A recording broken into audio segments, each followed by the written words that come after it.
שלום חבר'ה, סיכום השבוע בגיימינג, סליחה ששבוע שעבר לא היה. השבוע אנחנו נעשה משהו מאוד מאוד מיוחד. אני הבטחתי לכם שאני אעשה תיאוריה של Shadow of the Colossus. כל השבוע כתבתם לי מה עם התיאוריה. אז אני אגיד לכם מה, זה לקח טיפה יותר זמן בגלל שבתכלס הייתה לי התחלה של תיאוריה, היה לי רעיון לאיזה כיוון אני רוצה ללכת, ולאורך השבוע פיתחתי את זה. אני חייב להגיד שאני מאוד גאה בתיאוריה הזאת, אני כל כך גאה בתיאוריה הזאת שבמקום לשבת וסתם לספר לכם על התיאוריה הזאת, או לשבת ולשחק ותוך כדי זה לנסות לספר לכם, הכנתי לכם סרטון מיוחד, ערוך, אני מאוד גאה גם באיך שיצא העריכה והכל, שמספר לכם בדיוק מה התיאוריה. אנחנו עוד מעט נגיע אליו, ויהיה לנו גם את משחק השבוע, שהוא ממש ממש מגניב, ויהיה לנו גם את ערוץ השבוע, שהוא שונה לחלוטין מהערוצים קודמים שהמלצתי לכם. אז חברים, אני גאה מאוד להציג לכם את התיאוריה של Shadow of the Colossus, התיאוריה שלי שאני חייב להגיד שאני פיתחתי בעצמי, ואני מאוד מאוד גאה בה. אז בבקשה, זה הולך להיות סרטון, אז תהנו. פעם אחת, לפני שנים רבות, היה עמק מושלם, מלא עצים ופרחים, בעלי חיים מכל הסוגים ונופים עוצרי נשימה. והעמק הזה היה נסתר וחבוי משאר העולם. עד שיום אחד הגיעה אליו קבוצה קטנה של בני אדם שהחליטה לעבור לגור בעמק המושלם. ובדיוק באמצע העמק הם מצאו בריכה קטנה ועגולה שמתוכה בוקע אור.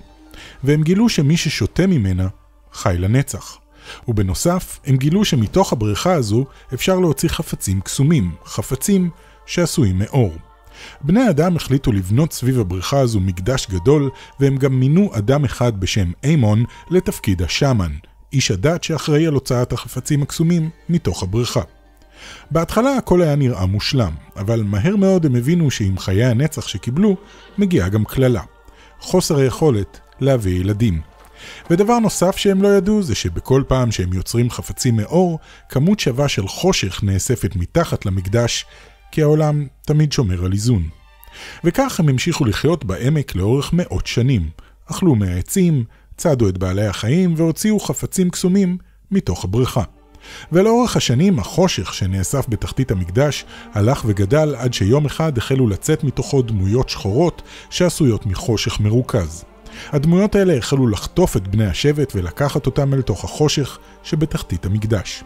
בניסיון נואש להגן על השבט, השאמן החליט להוציא מתוך הבריכה חרב ומגן שעשויים מכמות גדולה במיוחד של אור מרוכז.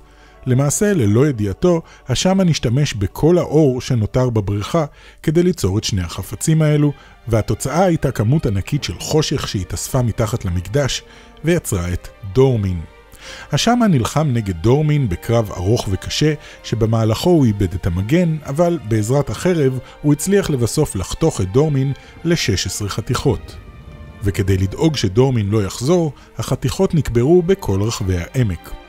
אחרי שדורמין הובס עברו עוד מספר שנים בשקט ובשלווה, אבל ככל שהזמן עבר נותרו פחות ופחות עצים ופחות ופחות בעלי חיים.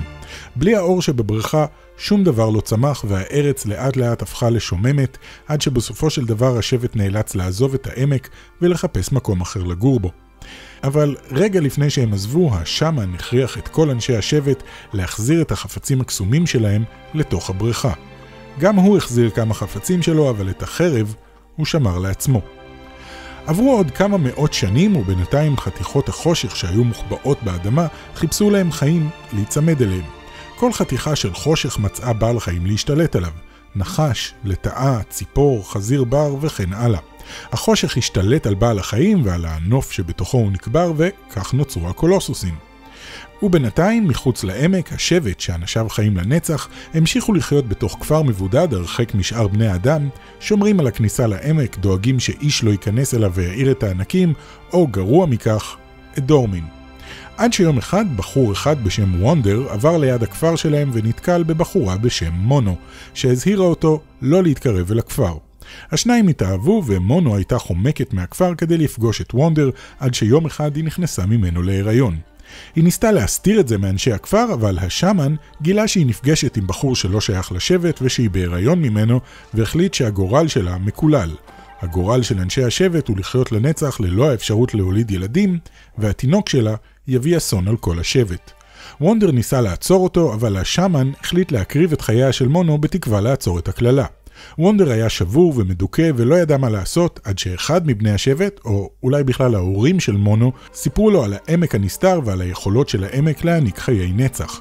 הם העניקו לוונדר את החרב הקסומה שהם גנבו מהשמן, ואז וונדר לקח את מונו על הסוסה הנאמנה שלו ויצא אל העמק לחפש את הדרך להחזיר את אהובתו לחיים.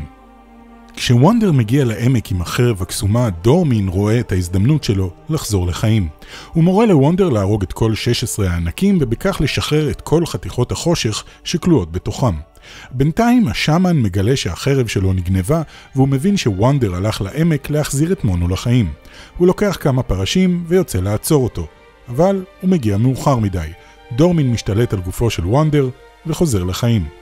הפעם, במקום לנסות להילחם נגד דורמין, השמן מחליט לעשות את מה שהוא היה צריך לעשות מההתחלה. הוא לוקח את החרב הקסומה שלו וזורק אותה בחזרה לבריכה, והאור שבתוכה משתחרר. ובמקביל, האור של האבנים הקסומות שהחזיקו את הגשר גם משתחרר. למעשה, כל האור שהיה בבריכה לפני שבני האדם הגיעו, חזר לבריכה, וכך גם כל החושך. והאיזון סוף סוף חוזר לעמק. הכל מתאפס. השמן ושאר אנשי השבט שלו מאבדים את חיי הנצח שלהם, אבל במקביל, כל מי שמת בעמק חוזר לחיים. מונו מתעוררת, אגרו חוזרת, ואפילו וונדר מקבל חיים חדשים. הוא נולד מחדש בתור תינוק, אבל הוא והילדים שלו ייאלצו לחיות לנצח עם קרניים. סמל הצד האפל שהשתלט עליו בחיים הקודמים. מונו מרימה את וונדר בידיה, שהוא גם אהובה וגם התינוק שלה, והיא עולה ביחד עם אגרו לראש המקדש. שם החיים של העמק המושלם כבר מתחילים לחזור לעצמם, והוא מתמלא שוב בעצים, פרחים ובעלי חיים מכל הסוגים. התיאוריה הזו מתקשרת גם למשחק איקו, שם אנחנו רואים שיש הרבה ילדים עם קרניים, וגם למשחק The Last Guardian, שם אנחנו רואים ילד שמוצא את המגן של השמן. אבל כל זה סיפור לתיאוריה אחרת. מקווה שנהנתם, נתראה בפעם הבאה.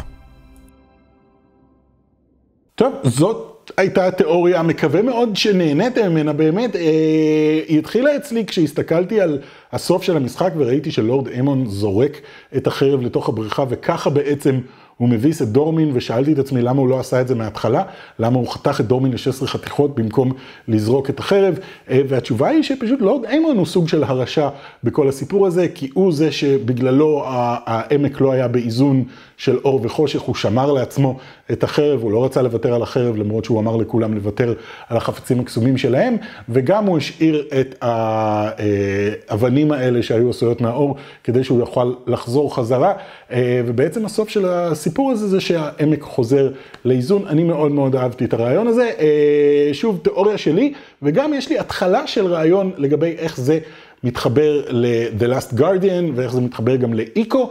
אני לא יודע אם אני אעשה גיימפליי של איקו, שיחקתי אותו פעם אחת מזמן, אני לא זוכר ממנו כלום, אבל אין לו איזושהי גרסה שתיראה טוב על המסך. הגרסה הכי טובה זה היה גרסת HD של פלייסטיישן 3, שהיא לא נראית מי יודע מה, אבל The Last Guardian, אני בהחלט שוקל לשחק מההתחלה ועד הסוף. תגידו לי בתגובות אם אתם רוצים שאני אשחק The Last Guardian מההתחלה עד הסוף, זה מאוד שונה מ-Shadow of the Colossus, זה לא קרבות בוסים מאוד מאוד ברורים, שכל פרק אני יכול לעשות בוס או שניים, זה סיפור אחד ארוך של ילד עם הדרקון הזה שנקרא טריקו, סיפור מקסים, מדהים, נהדר. תגידו לי, אם אתם רוצים, אני אשמח לעשות The Last Guardian, תרשמו לי למטה. משחק השבוע שלנו, הפעם מיני דום 2, אני לא יודע אם יצא לכם להתקל בזה. הפעם מישהו עשה מיני דום, שזה כאילו משחק סייד סקרולינג כזה, כמו פעם, אבל עם כל הדמויות של דום והסאונדים של דום, והוא היה נורא מגניב, והוא עשה איזה שלב וחצי, וכולם נורא התלהבו מזה, אז הוא עשה משחק שלם שנקרא מיני דום 2, שמאחד גם את הדמויות מדום הראשון וגם מדום השני, שזה בעצם הדמויות מדום השני, כי בדום השני יש גם את הדמויות מהראשון. משחק שלם מלא חינמי, אתם יכולים להוריד אותו, הוא ממש כיפי, מאוד מאוד מאוד מאתגר, פשוט סייד סקרולר כזה, כמו פעם, לגמרי כמו פעם, כמו בשנות ה-80 כזה, רק בעולם של דום, מגניב, כיפי, המון דם, המון מפלצות, המון טירוף ושוט גנים. אז זה המשחק מיני דום 2, אני אשאיר לכם לינק לתיאור הסרטון, והערוץ שאני רוצה להמליץ לכם, זה ערוץ שונה לגמרי ממה שאני ממליץ בדרך כלל, לערוץ קוראים Unreal Engine, וזה הערוץ הרשמי של Unreal Engine, המנוע הגרפי של Unreal, שהוא פשוט מדהים, והסיבה שאני ממליץ לכם זה בגלל שאתם חייבים ללכת לראות מה הם עושים עכשיו עם המנוע של Unreal. אתם יכולים לראות עכשיו ברקע אלוהים אדירים, זה במחשב. זה לא רק סתם במחשב, זה בריל טיים, זה בזמן אמת, יש שחקנית שמשחקת, ויש את הדמות הזאת שהיא לא אמיתית, אבל היא נראית נורא אמיתית, אז זה ועוד כל מיני דברים, הוציאו גם סרטון עם אנדי סרקס, וזה מפלצת, בטח יצא לכם להתקל בזה, תקפצו לערוץ שלהם, תראו את הסרטונים, אתם תהיו בשוק ממה שהם עושים עכשיו, הולך להיות מאוד מאוד מעניין, עם גרפיקה ממוחשבת בשנים הקרובות. זהו חברים, זה היה סיכום השבוע בגיימינג, מקווה מאוד שנהנתם מהתיאוריה שלי, באמת שלקח לי הרבה זמן לעבוד עליה, ואני מאוד מאוד מאוד גאה בה. אז זהו, אם בא לכם, אגב, סתם, אני פתחתי את האפשרות לעשות תרגום, אם בא לכם למישהו לעשות תרגום לאנגלית, כי חיפשתי ביוטיוב תיאוריות על Shadow of the Colossus, מצאתי איזה 2 או 3, באמת שהן הרבה, והן כאלה, הן נחמדות, אבל הן לא, אני מרגיש שאני עליתי פה על משהו מאוד מאוד גדול, יכול להיות שאני סתם מתלהב, אבל אם בא לכם לעשות תרגום לאנגלית, כדי שיהיה אפשר להפיץ את זה גם לחול, אני אשמח מאוד. זהו חברים, מקווה מאוד שנהנתם, נתראה בפעם הבאה, שבוע טוב, ביי ביי, ביי ביי.